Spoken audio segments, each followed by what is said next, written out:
역사는 흥망성쇠의 연속이다, 이런 이야기가 있습니다. 우리는 지금 흥하고 있는 중일까요? 아니면 쇠하고 있는 중일까요? 우리 이 대한민국은, 우리가 살고 있는, 우리가 보내져 온 이 땅, 우리의 공동체는 어떻습니까? 조금 더 들어가 볼까요? 우리의 가정은 어떨까요? 작지만 가장 근간이 되는 공동체의 뿌리이잖아요. 우리 가정은 성하고 있는 중일까요? 아니면 망하거나 쇠하고 있는 중일까요? 각자의 인생이 다 다르고 각자의 형편이 다 다르고 모습들이 다 다르기 때문에 뭐 누구는 이런 생각, 누구는 저런 생각 하고들 계시겠지만, 분명한 건 흥이 있으면 망이 있고 성이 있으면 쇠가 있다. 이게 세상에 통용되는 개념이고, 또 우리가 실제로 경험해온 인생일 겁니다. 또 역사 속에서 배워온 것들이고요. 그러면 우리가 지금 흥하고 있으면 기쁜 일일까요? 쇠하고 있는 중이라면 속상하고 슬픈 일일까요? 이건 또 다른 문제잖아요. 정말로 많은 사람들과 대화를 해보면, 저도 이제 방금까지 정신없이 막 숨도 못 쉬게 일하다가 막 뛰어서 왔는데, 옷 갈아입고 지금 여기 딱 섰는데, 제가 하루를 어떻게 보내고 있는지 모르겠어요, 요새는. 근데 매일을 그렇게 살다 보면 가끔씩 이따금씩 이런 생각이 들어요. 내가 지금 뭐 하고 있는 중이지? 내가 지금 잘 살고 있는 건가? 내 인생은 지금 잘 가고 있는 건가? 아니면 매일 이렇게 뭐 때로는 욕도 먹고 힘만 들고 집에 오면 뭐 아무것도 못 하고 있는, 핑계 대고 있는 거지만 아무튼 이런 내 인생은 잘 하고 있는 건가? 아니면 잘못하고 있는 건가? 이게 성하려고 하는 건가, 쇠하려고 하는 건가? 이런 고민들이 든단 말입니다. 근데 늘 그렇지만, 또 오늘 본문에서도 저 스스로도 배우지만, 겉으로 보이는 흥망성쇠보다 역사에서 나타나는 그런 모든 굴곡들보다 중요한 건 그 속을 하나님과 함께하고 있는가, 그렇지 않은가의 문제입니다. 그래서 흥하고 있을 때 항상 즐거운 일인가, 기쁜 일인가, 다시 한번 생각해 볼 부분이 있는 것이고, 지금 많이 어렵고 슬프고 고통스러운 이 와중에 있는가? 그러면 이건 잘못 가고 있는 거 아닌가? 라고 생각이 드는 그 순간마저도 내가 하나님과 어쩌면 더욱더 가까워질 수 있는 기회가 아닐까? 이런 측면에서 볼 필요가 또 있는 것이죠. 오늘 열왕기상 이 장황하게 좀 앞에 서론을 이렇게 펼쳐놓고 시작을 하는 이유는, 열왕기상의 흐름 자체가 이런 흐름이기 때문입니다. 항상 흥이 있고 쇠가 있는데, 그 와중에 하나님은 항상 늘 너 누구의 백성인가를 물으시죠. 정말 격정적인 어떤 역사의 흐름, 이 와중에 있는 게 오늘 특히 본문인데, 지금까지 오기 전에 이 앞에 부분을 잠깐 설명하고 넘어가면, 배경을 잠깐 나눠보면, 이스라엘의 초대 대통령이었던, 왕이었던 사울, 그 이후에 다윗이 왕이 되었고 다윗이 죽습니다. 이렇게 시작을 해요, 이야기가. 그 이후에 솔로몬이 이제 왕위를 이어받죠. 솔로몬의 시대 때 이스라엘은 어땠을까요? 다 알고 있잖아요. 굉장히 대단했죠. 솔로몬이 지혜를 구했고, 그 지혜는 하나님께 듣는 마음이었고, 듣는 마음으로 나라를 통치하고 다스리니까 나라가 성했습니다. 말 그대로 대단한 위세를 떨쳤었죠. 주변국들에서 막 조공을 바치기도 하고, 찾아와서 막 묻고, 권력가들 막 찾아오고, 대단하잖아요. 근데 한순간에 그 모든 의리의리한 어떤 장황했던 솔로몬의 위세가 나락으로 떨어지면서 이제 막을 내리는데, 그게 바로 11장에 나와요. 11장 제가 읽어드리면 11장 11절인데요. 어떤 순간이냐면 이런 순간입니다. 여호와께서 솔로몬에게 말씀하시되, 내가 이러한 일이 있었고, 또 내가 내 언약과 내가 내게 명령한 법도를 지키지 아니하였으니 내가 반드시 이 나라를 내게서 빼앗아 내 신하에게 주리라.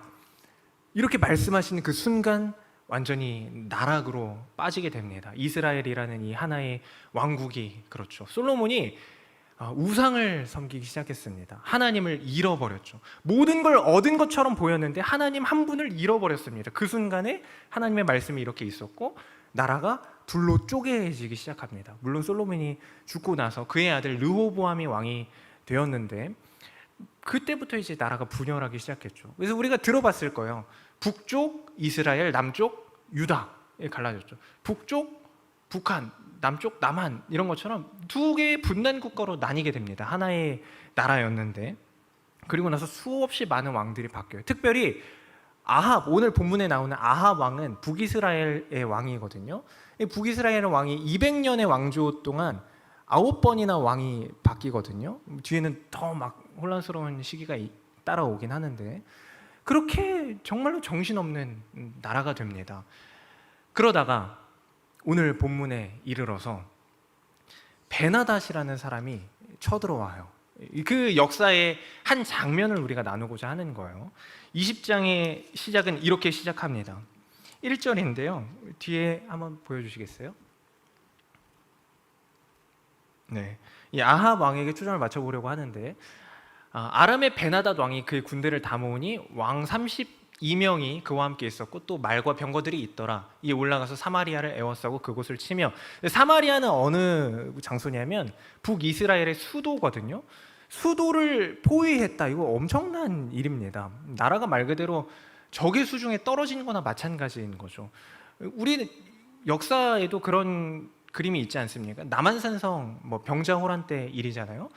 말이 안 되는 일이 일어난 겁니다. 나라가 완전히 전복되는 거죠. 망하기 직전인 겁니다. 이 아람의 베나닷 왕이 얼마나 대단했냐면, 아람은 지금의 시리아를 말하는 건데 왕 32명이 그와 함께 있었대요. 이때 당시에는 지역의 소국들이 다 이렇게 있었는데 연합해서 이렇게 몰려다니기를 이렇게 좋아했나 봐요. 연합해서 이렇게 쳐들어오는데 그 중에 대장이 베나닷인 거죠. 그러니까 엄청난 군사였고, 특별히 오늘 본문에 보면 그 조그만한 땅에서 군사를 모아서 데리고 온 게 물론 2차 전쟁이지만 2차 때만 해도 한 13만 명 정도가 돼요. 12만 7천 명. 어마어마한 숫자죠. 근데 이스라엘의 병사를 이때 당시에 모았을 때 보면은 고작 10,000명이 안 되거든요. 10,000대 13만 명은 말이 안 되는 거잖아요. 싸우면 안 되는 싸움인 겁니다. 애초에 어마어마한 숫자의 차이. 그때 그것 때문인지는 모르겠으나 이 아람의 이 아합 왕은 북이스라엘 한 나라의 왕이란 말이에요. 이 왕이 어떻게 반응하냐면 4절처럼 반응합니다. 한번 보여주시겠어요? 우리가 한 목소리로 한번 읽어볼까요? 우리가 같이 내가 아합이고 내 눈앞에 베나닷이 있다, 베나닷의 전령이 있다 생각하면서 읽으면 굉장히 부끄러울 텐데 한번 같이 읽어보겠습니다. 시작. 이스라엘 왕이 대답하여 말하기를 내 주 왕이여, 왕의 말씀같이 나와 내 것은 다 왕의 것이니다 하였더니. 그러니까 적군이 지금 쳐들어왔는데 당신은 나의 왕입니다. 내 주 왕이여 이렇게 표현하잖아요. 내 거 다 왕의 겁니다. 이렇게 말하고 있는 거예요. 아합은 왕인데 한 나라의 왕이 이렇게 말하는 게 결코 쉽지 않은 일인데도 불구하고 그 위세가 어마어마했다는 거죠. 수적인 계산 우리는 금방 할 수 있습니다. 눈에 보이는 어떤 현상들을 가지고 판단하고 따지는 것 우리는 누구나 다 금방 할 수 있습니다. 아합 왕이 지금 그거 한 거거든요. 답이 안 나온다. 근데 물론 뒤에 보면 이게 첫 번째로 쳐들어온 거거든요. 베나닷이 첫 번째로 쳐들어왔을 때 다 내 겁니다 하면은 갈 줄 알았는데 가지 않고 당장 내가 지금 가가지고 이거 다 뺏어갈 테니까 너 가만히 있어라 이런 식으로 이야기를 합니다. 그때야 그제서야 이제 막 청년들 불러 모으고 대항하고 싸움을 하죠. 그때 한 사람이 등장합니다. 이름도 없는 한 선지자가 등장하죠. 그리고 그 자가 하나님의 말씀을 전합니다. 하나님이 이러이러하게 하셨으니 너희는 승리할 것이다. 나가서 싸워라. 결국에는 말도 안 되는 전쟁에서 말도 안 되는 승리를 경험합니다. 이게 1차 사마리아를 포위했던 그 베나닷이 쳐들어왔을 때 1차 사마리아 전쟁이죠. 그리고 오늘 본문은 2차 전쟁입니다. 그 시작을 이렇게 합니다. 그 선지자가 22절인데 본문을 한번 같이 볼까요? 그 선지자가 이스라엘 왕에게 나와 이르되 왕은 가서 힘을 기르고 왕께서 행할 일을 알고 준비하소서. 해가 바뀌면 아람 왕이 왕을 치러 오리이다 하니라. 방금 전쟁에서 승리를 했어요. 아람 왕은 대패를 했습니다. 아합은 이제 기세가 등등했을 거예요. 근데 그때 그 순간에 선지자가 다시 한번 이야기해요. 지금 웃고 떠들고 할 시간이 없다. 우리 다시 준비해야 한다. 근데 솔직히 아합 입장에서는 방금 승리를 했고 우리가 이겼는데 또 오겠어? 이런 생각할 법하거든요. 근데 그때 아람 왕이 아합 왕이 어떻게 했을까요? 거기에 대해서도 같이 나눠보려고 하는데 그 하나의 포인트를 잡고 23절부터 또 같이 봅시다. 아람 왕의 반응이에요. 아람 왕의 반응. 자, 22절은 이제 이스라엘 진영이었고 23절부터 다시 아람 왕의 진영인데 아람 아합 헷갈리면 안 됩니다. 아합은 이스라엘, 아람은 그 시리아. 자, 아람 왕의 신하들이 왕께 아뢰되 그들의 신은 산의 신이므로 그들이 우리보다 강하였거니와 우리가 만일 평지에서 그들과 싸우면 반드시 그들보다 강할지라. 자, 뭐 하고 있는 걸까요? 큰 일을 치렀어요. 우리가 큰 일을 치렀는데 거기에 대한 결과가 나왔습니다. 결과가 좋으면 뭐 좋은 건데 좋지 않으면 그 다음 스텝은 뭘까요? 예를 들어서 저는 부끄럽지 않아서 얘기를 하는 건데 저도 대학교 선생님 준비한다고 막 하다가 한번 떨어졌어요. 그럼 뭐를 할까요? 다시 다른 어떤 나의 길은 무엇인가 고민하고 준비하고 그걸 향해서 나아가는 과정들이 있겠죠. 준비를 하고 분석을 하고 내가 왜 이렇게 했을까 분석하고 준비하는 과정이 필요한 겁니다. 지금 아람은 그걸 하고 있는 중입니다. 그 분석의 내용이 뭐냐면 저들의 신은 산의 신이구나 이거예요. 우리가 잘못했다. 내가 실패할 수밖에 없었던 이유가 있다. 저들의 신은 산의 신인데 우리가 그것도 모르고 가볍게 생각하고 우리 숫자 많은 것만 믿고 산에서 싸웠구나. 이거를 분석하고 거기에 대응하는 어떤 다른 새로운 계책을 준비하는 것이죠. 24절 한번 볼까요? 또 왕은 이 일을 행하실지니 곧 왕들을 제하여 각각 그곳에서 떠나게 하고, 여기서 말하는 왕은 아까 32명의 왕들이잖아요. 같이 왔던 그들 대신에 전문가들을 세우자 이거예요. 총독들을 두시고 25절 그 왕의 잃어버린 군대와 같은 군대를 왕을 위하여 보충하고 그만큼의 군대를 다시 보충하고 마른 말대로 병거는 병거대로 보충하고 이게 뭐 더 많으면 좋겠지만 더 많지 않더라도 비슷한 정도로만 모으면 우리가 평지에선 질 일이 없다. 이런 계획을 세우는 겁니다. 그들과 싸우면 반드시 그들보다 강하리이다. 이게 뭐 사실은 뭐 산의 신이다 이런 거를 떠나서 생각해도 맞는 말이죠. 평지에서 싸우면 숫자 많은 쪽이 장땡입니다. 이런 표현을 하는 게 맞는지 모르겠지만 무조건 좋습니다. 특별히 병거가 있고 말이 있고 한데 한꺼번에 덮쳐서 싸우면 이기기 쉬운 거는 이건 뭐 누구나 다 삼국지 뭐 아니면 조선 왕조실록 이런 거 읽어보면 다 알지 않습니까? 그거를 준비하는 거예요. 아람이. 그때 동안 아합은 뭘 준비했을까요? 그때 동안 아합은 뭘 준비했을까요? 내용이 나오지 않습니다. 나오지 않아요. 바로 26절이 되는데 해가 바뀌고 베나닷이 아람 사람을 소집하고 아벡으로 올라와서 이스라엘과 싸우려 하매. 뭐 어렵지 않게 유추할 수 있을 텐데 아벡은 뭐 평야였겠죠. 평지였겠죠. 그곳으로 올라와서 이스라엘과 싸우려 합니다. 근데 27절에 보면 이스라엘 자손도 소집되어 군량을 받고 마주 나가서 그들 앞에 진영을 칩니다. 진영을 치긴 쳤어요. 그런데 문제가 있습니다. 문제가 뭘까요? 우리 27절 한 목소리로 한번 읽어보면서 확인해 보도록 하겠습니다. 시작.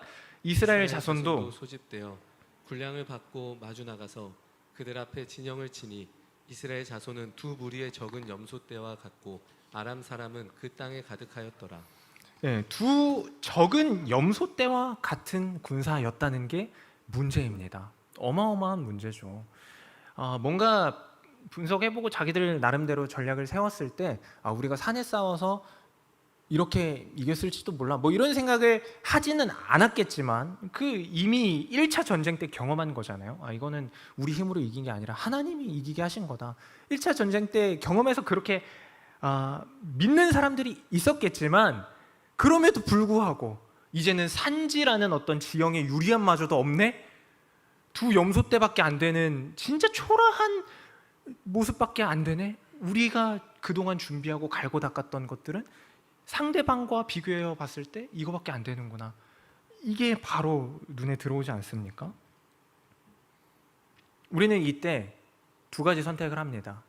자포자기하고 절망하고 다 도망가 버리거나 아니면 에라 모르겠다 하고 들이받고 그냥 죽기를 결정하거나. 여기서 승리라는 어떤 하나의 가능성은 뭐 열어두면 좋겠지만 너무 희박하니까 그냥 들이받고 죽자 이런 쪽을 택하거나 이렇게 될 겁니다. 근데 그때에도 28절처럼 하나님이 먼저 찾아오십니다. 하나님의 사람이 이스라엘 왕에게 나와 28절인데 말하여 이르되 여호와의 말씀에 아람 사람이 말하기를 여호와는 산의 신이요 골짜기의 신은 아니라 하는도다. 그러므로 내가 이 큰 군대를 다 내 손에 넘기리니 너희는 내가 여호와인 줄 알리라 하셨나이다 하니라. 1차 때와 마찬가지죠. 하나님의 말씀이 주어졌습니다. 이들은 이 순간에 기억이 났을 겁니다. 1차 때 우리가 어떻게 했지? 우리의 이 민족, 이 백성이 어떤 승리를 경험해 왔지? 이스라엘이라는 이 나라, 물론 분열이 됐고 막 여러 가지로 혼란스러워졌고 특별히 북이스라엘 우상 숭배도 하고 막 여러 가지 했지만 내가 이런 존재임에도 불구하고 이렇게 죄를 졌음에도 불구하고 하나님이 나를 어떻게 살리셨지? 이런 것들이 분명히 떠올랐을 겁니다. 분명히 떠올랐을 거예요. 우리 인생 가운데 하나님의 말씀이 주어질 때가 있습니다. 근데 정말로 신기한 게 그냥 평탄하고 기쁘고 뭔가 잘 됐을 때 떠올리는 것보다 정말로 낙심할 만한 일, 눈물 흘릴 만한 일 앞에 섰을 때 더 그런 것 같아요. 하나님의 말씀이 더욱더 선명하게 보이는 거죠. 사실 이전에도 똑같이 있었는데 더욱더 선명하게 보입니다. 이 아합 왕이 물론 뭐 준비하고 싶지 않아서 준비를 이렇게 염소 2대밖에 안 했는지 아니면 정말 국제 이 나라의 상황이 어쩔 수 없었는지는 모르겠지만 초라하잖아요. 결과가 정말 초라하잖아요. 우리 나라 이런 잘 걸러서 들으셔야 되는데 우리 나라만 해도 뉴스 같은 데 나오는 게 늘 누가 잘했네 못했네 이런 이야기 나오지 않습니까? 어떤 정말 예기치 못한 상황 사건이 터졌을 때 뭐 정부가 어떻게 반응을 했네 잘했네 못했네 아니면 뭐 어떤 뭐 회사에서 장이 누가 잘 반응했네 못했네 그러면서 뭐 이득 손실 따지고 거기에 대한 득과 실 따지고 뭐 여러 가지 막 계산을 하면서 이 사람은 뭐 그러므로 아웃 이 사람은 뭐 이 사람 한번 세워봅시다 이런 이야기들을 하는 게 그냥 공동체 사회 나라 이런 거잖아요. 우리가 보는 게 아합 왕이 지금 이 대통령이었으면 바로 그냥 뉴스에서 욕밖에 안 했을걸요. 그동안 뭐 했냐부터 해가지고 그동안 우리는 뭐 했습니까? 뭐 주변 동맹국이라도 한번 이렇게 잡아보고 뭐 했어야 되는 거 아닙니까? 이런 이야기가 분명히 나왔을 겁니다. 그런데 그런 건 이제 하나도 중요하지 않다고요. 이미 상황은 엎질러졌고 벌어졌고 그동안에 준비했으면 더 좋았겠지만 그렇지 못했어도 우리는 우리의 새로운 준비를 해야 합니다. 이게 아주 나누고 싶은 하나의 포인트였는데요. 무엇을 준비하고 있었는가 그리고 무엇을 준비하고 있는가 이거죠. 이스라엘 백성은 이때부터 당장 이미 상황은 벌어졌지만 이때부터 새로운 한 가지를 준비해야만 했습니다. 그건 바로 하나님의 말씀을 기억하고 그 경험들을 떠올리는 것입니다. 그게 아주 하나의 결정체로 나타나는 게 바로 29절인데요. 이렇게 되어 있습니다. 진영이 서로 대치한 지 7일이라 일곱째 날에 접전하여 이스라엘 자손이 하루에 아람 보병 10만 명을 죽이매. 근데 이 앞부분이에요. 진영이 서로 대치한 지 7일이라. 이 7일 준비해야 하는데 뭘 준비해야 하냐면 이 7일 동안 하나님을 향한 믿음을 준비해야 하는 겁니다. 하나님을 향한 그 기억들을 떠올리고 확인하는 일들을 해야 하는 겁니다. 이 본문을 2017년인가 유초등부 설교 때 한번 나눴던 게 기억이 납니다. 그때 질문지가 이렇게 한번 나갔었어요.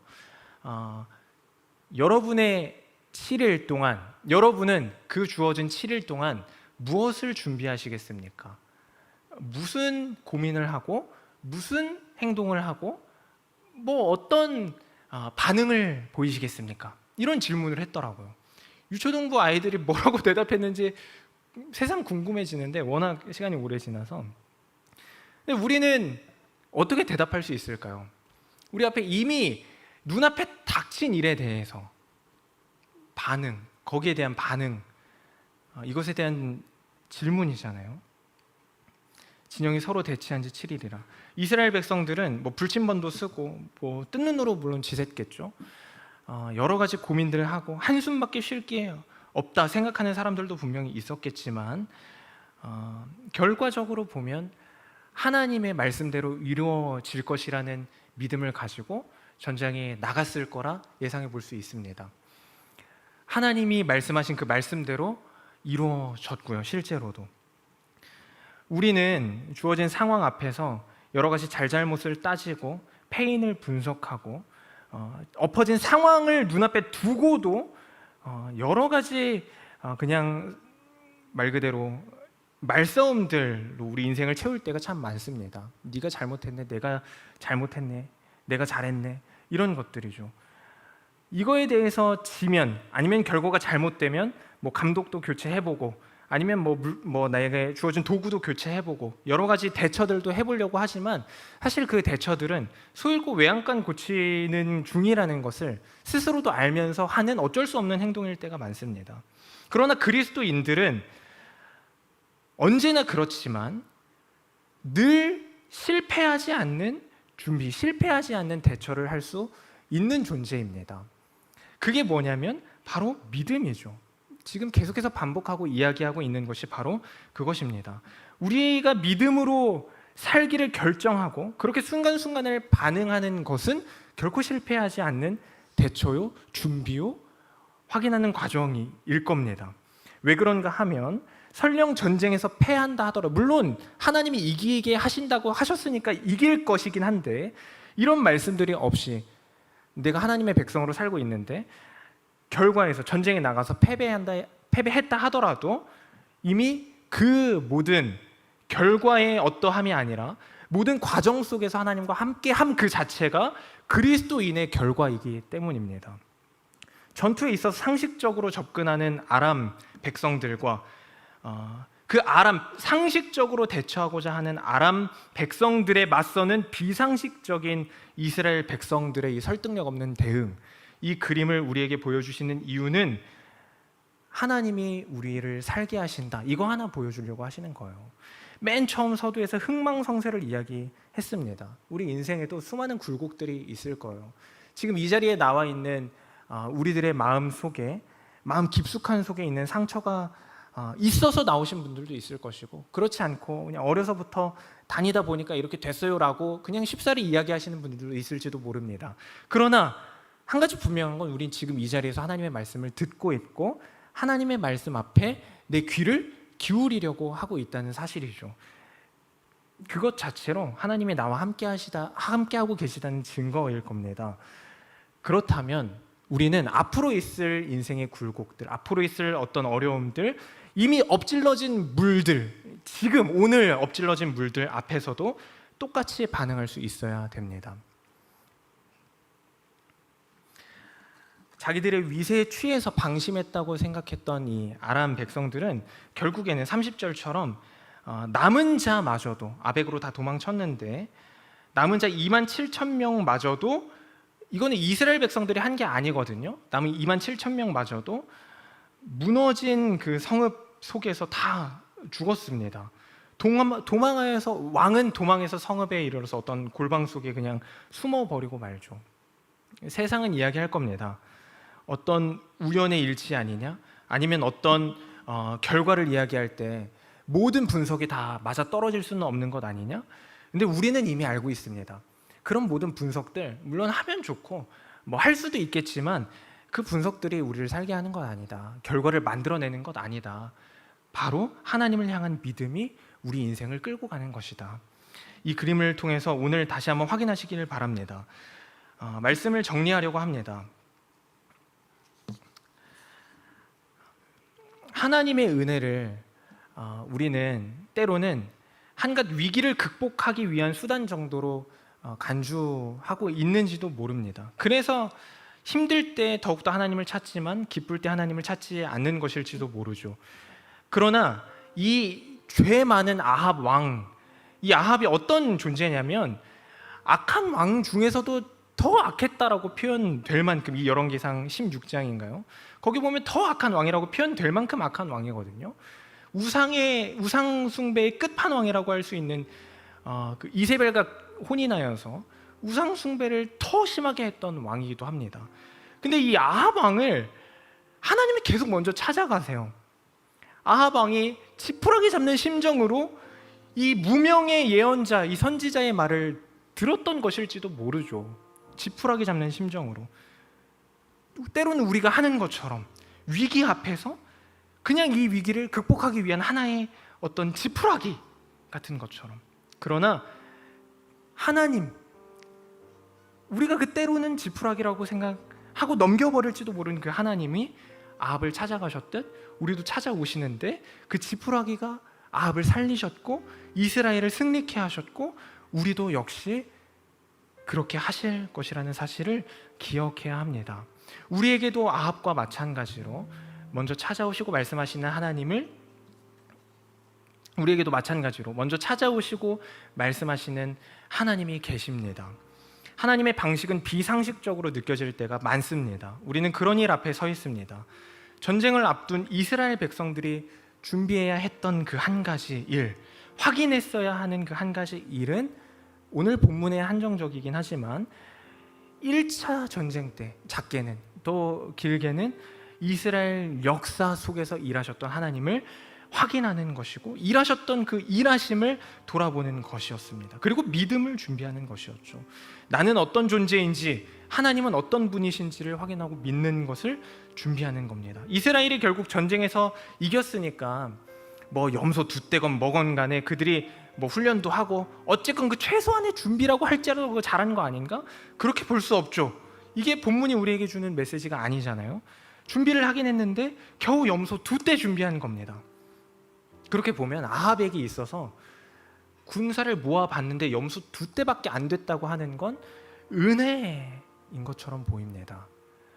우리도 마찬가지입니다. 우리가 백날 첫날, 물론 사람마다 개개인의 편차는 있겠지만 열심히 노력하고 발 굴려보고 정말 쳇바퀴 굴러가는 듯한 인생을 말없이 묵묵하게 살아도 보고 하면서 살아가고 있는데, 그런데 엎질러진 물 같은 일이 탁 터지고 보면 우리에게 주어진 건 염소 두 떼 같은 것들밖에 없는 것처럼 여겨지죠.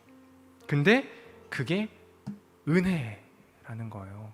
아합이 염소 두 떼 말고 200대, 300대 가지고 있었으면 믿음을 준비하지 못했을 겁니다. 이 7일 동안 다 도망갔을걸요.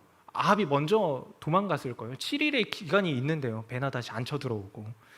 근데 그렇지 않죠. 적을 코앞에 둔 7일이건 아니면 하루건 간에 우리는 믿음을 준비해야 합니다. 고린도 후서 6장 9절에서 10절을 우리가 함께 같이 보기를 원하는데, 우리 먼저 같이 읽을까요? 같이 한번 읽겠습니다. 시작. 무명한 자 같으나 유명한 자요, 죽은 자 같으나 보라 우리가 살아있고, 징계받는 자 같으나 죽임을 당하지 아니하고, 근심하는 자 같으나 항상 기뻐하고, 가난한 자 같으나 많은 사람을 부요하게 하고, 아무것도 없는 자 같으나 모든 것을 가진 자로다. 양떼, 두 양떼를 가진 자처럼 보이지만 우리는 하나님과 함께하는 자입니다. 우리는 아무것도 없는 자인 것 같지만 하나님의 말씀을 붙드는 자입니다. 그래서 우리는 어떤 것을 준비하고 확인해야 합니까? 성경은 우리에게 무엇을 이야기해 줍니까? 라고 던져지는 질문 앞에 우리는 대답할 수 있어야 합니다. 세상을 살면서 이뤄내고 만들어낼 수 있는 것들은 고작 이런 것들일 뿐일지 모르지만, 대단한 부를 만들어냈다 하더라도 고작 그런 것뿐일지 모르지만 그건 중요하지 않다. 우리는 믿음이 있다. 우리를 살게 하는 이 믿음을 붙들고 나아갈 때 결과가 어떠할지 모르나, 결과는 어떠할지 모르나 그것은 진짜 결과가 아니다. 눈에 보이는 결과는 진짜 결과가 아니다. 우리는 하나님의 백성으로 살아냈다. 이것이 우리의 결과이다라고 대답할 수 있어야 합니다. 사랑하는 여러분, 우리는 오늘도 긴장으로 가득 찬, 아니면 어쩌면 의미 없어 보이기도 하는 그런 하루를 살았고 또 그 속에서 발을 동동 구르면서 지내왔습니다. 그러나 그 하루, 이 오늘 하루는 하나님이 주신 선물입니다. 오늘 본문에서의 7일과도 같은 선물이죠. 하나님을 만나고 경험했던 일들을 떠올리고 믿음을 준비하십시오.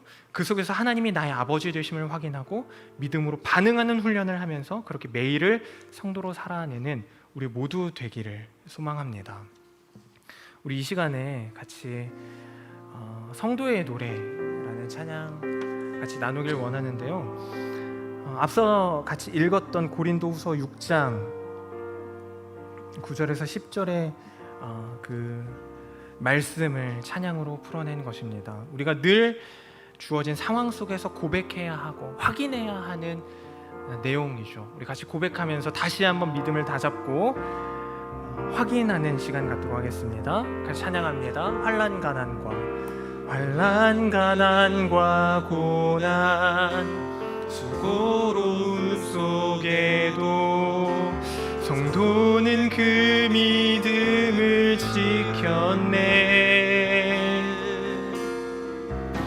주를 섬기는 일에 자신을 다드리며 진리의 말씀과 성령으로 그 길을 걸었네. 그리스도 안에서 새롭게 하시고 그리스도 안에서 새롭게 하시고 그리스도로 인하여 자유케 되었네. 우리는 무명하나 유명한 자요 죽음의 위기 속에도 참 생명 가졌고 근심하나 기뻐하며 가난하나 다른 이를 부욕해 하는 자로다. 후렴 다시 한번 할까요? 우리는 무명하나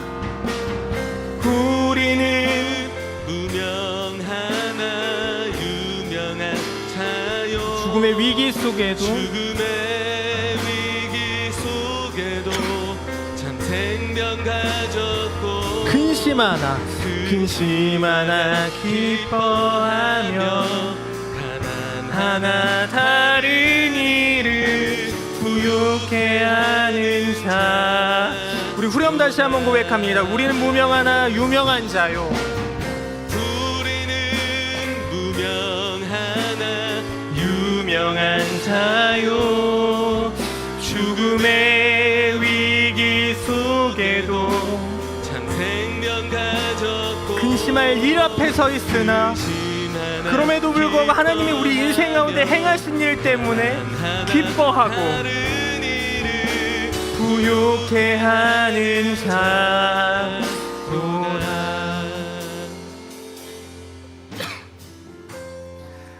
사실 하나의 이야기, 하나의 전쟁, 하나의 역사 속에서 역사 이야기를 나눈 것이기는 하지만 이 속에 하나님이 우리에게 분명하게 주시는 말씀이 있습니다.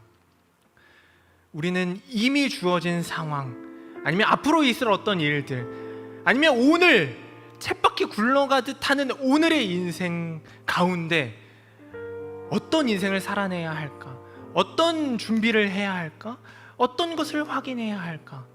맞닥뜨려진 일들 속에서 저기 눈앞에 있는 수십만의 대군이 있는 그 상황 속에 있는 그 7일을 어떻게 보내야 할까? 그때 우리는 이 이야기 속에서 주시는 말씀을 기억해야 합니다. 내가 너의 하나님이다. 내가 승리케 할 것이다. 내가 함께한다. 결과에 어떠하면 중요하지 않습니다. 물론 이스라엘 백성은 이때 이 순간에는 승리했지만 이후 당장 한 장만 넘어가도 아합은 또 엉뚱한 짓을 합니다. 또 무너집니다. 결국에 오늘 우리가 매일 아침 경배할 때 나누는 것처럼 완전히 패망하여 바벨론으로 끌려가는 지경에 처하지 않습니까? 그러나 그 모든 것들은 중요하지 않습니다. 결과는 세상 속에서, 인생 속에서 주어진 결과는 눈에 보이는 결과일 뿐입니다. 중요한 건 한 가지, 하나님과 함께하고 있는가? 그래서 나는 하나님의 백성으로 서 있는가? 그것이죠. 우리 이렇게 잠시 같이 기도합시다. 하나님, 우리가 하나님을 믿는 사람으로 오늘도 살길 원합니다.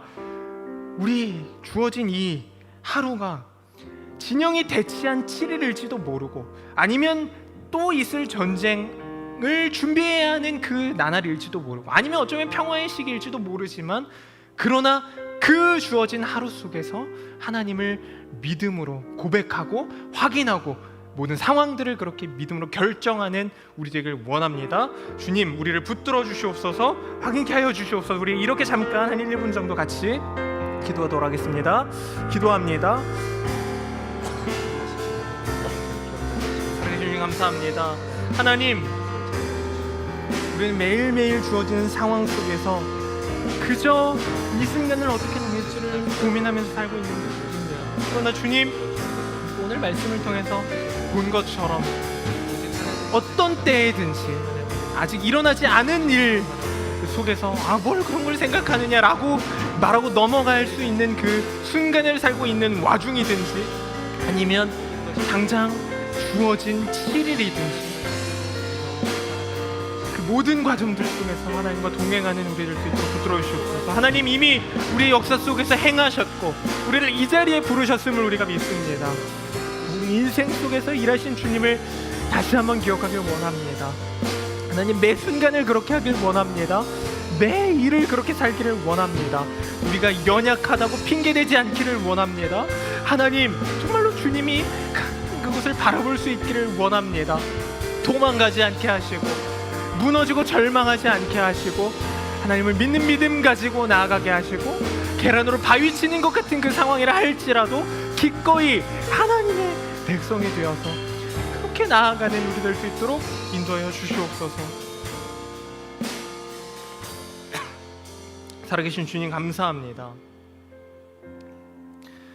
우리가 만들어낸 어떤 결과라고 하는 것들은 우리가 애써 준비하고 살아내면서 지금까지 이렇게 살아오면서 만들어낸 어떤 것이라고 하는 것을 돌아보면 겨우 염소 2떼밖에 안 되는 것이었구나를 확인합니다. 그러나 주님, 우리에게 주어진 게 염소 2떼라서 참 감사합니다. 그래서 하나님을 더욱더 바라보고 의지할 수밖에 없게 하시니 감사합니다. 우리는 가난한 자이지만 그러므로 하나님을 의지합니다. 우리는 무명한 자요, 세상 가운데 외톨이로 취급받는 자일지 모르지만 그러므로 하나님을 의지하는 자 되게 하시니 감사합니다.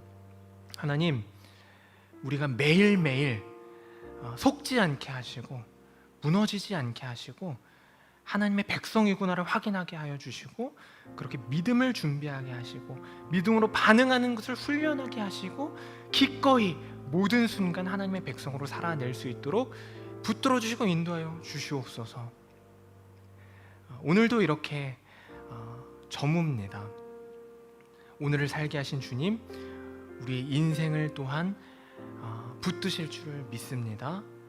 우리 함께하여 주시옵소서. 감사드리며 예수님 이름으로 기도합니다. 아멘. 이 시간 우리의 주기도문으로 예배를 마치도록 하겠습니다. 하늘에 계신 우리 아버지여, 이름이 거룩히 여김을 받으시오며 나라가 임하옵시며 뜻이 하늘에서 이루어진 것 같이 땅에서도 이루어지이다. 오늘날 우리에게 일용할 양식을 주옵시고 우리가 우리에게 죄 지은 자를 사하여 주는 것 같이 우리 죄를 사하여 주옵시고 우리를 시험에 들게 하지 마옵시고 다만 악에서 구하옵소서. 대개 나라와 권세와 영광이 아버지께 영원히 있사옵나이다. 아멘.